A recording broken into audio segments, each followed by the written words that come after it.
Your HVAC system is likely running on overdrive right now, silently hemorrhaging money as the heat you pay for escapes into the freezing night sky. To understand why, we can look at a building science concept from the Department of Energy.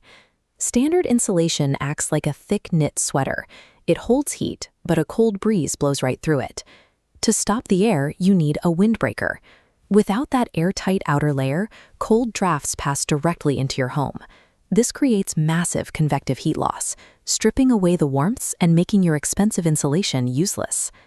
This diagram from the Department of Energy identifies exactly 19 primary trouble spots where air leaks typically occur. If we look at number 18, we find one of the most common offenders, the wide gaps at the bottom of your interior and exterior doors. A gap of just 10 to 15 millimeters may look small, but across the entire width of a door, it creates a massive highway for thermal loss.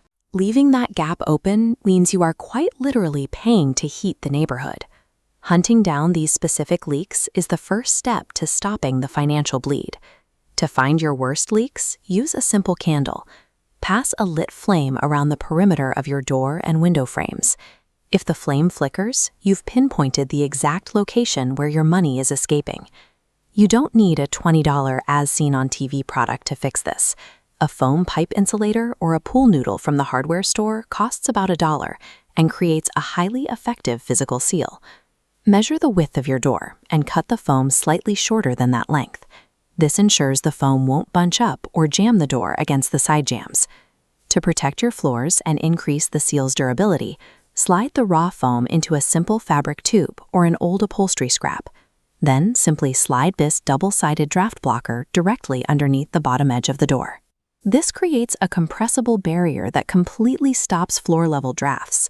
According to WELL V2 standards, eliminating these drafts is essential for maintaining true thermal comfort. For less than the cost of a cup of coffee, you've plugged a major thermal hole and instantly stabilized your room's HVAC load. While the pool noodle is a great temporary fix, exterior doors require a permanent upgrade with dedicated rubber weather stripping. The number one mistake is throwing away your original seals too early. Keep them until you have the new parts in hand and have confirmed the profile and fit are identical. First, thoroughly scrape the frame, then wipe with alcohol. Any leftover debris will ruin the bond. But the most damaging error is shutting the door while the adhesive is still wet. The pressure of the door will push the rubber violently out of alignment, creating a permanent gap. Proper weather strip adhesive requires a full 24 hours to cure and lock the seal in place. Rushing this final step ruins the alignment, silently keeping that financial leak active despite all your hard work. Stopping the air leak improves the physical environment by eliminating the thermal asymmetry that causes cold ankles and discomfort. A sealed door also blocks high-frequency acoustic noise from hallways and eliminates the light spill that can disrupt your sleep. Taking control of your home's energy efficiency is a project that requires neither a general contractor nor a massive renovation budget. Grab a candle tonight to find your worst draft, buy a pool noodle tomorrow, and stop letting your money blow out from under the door.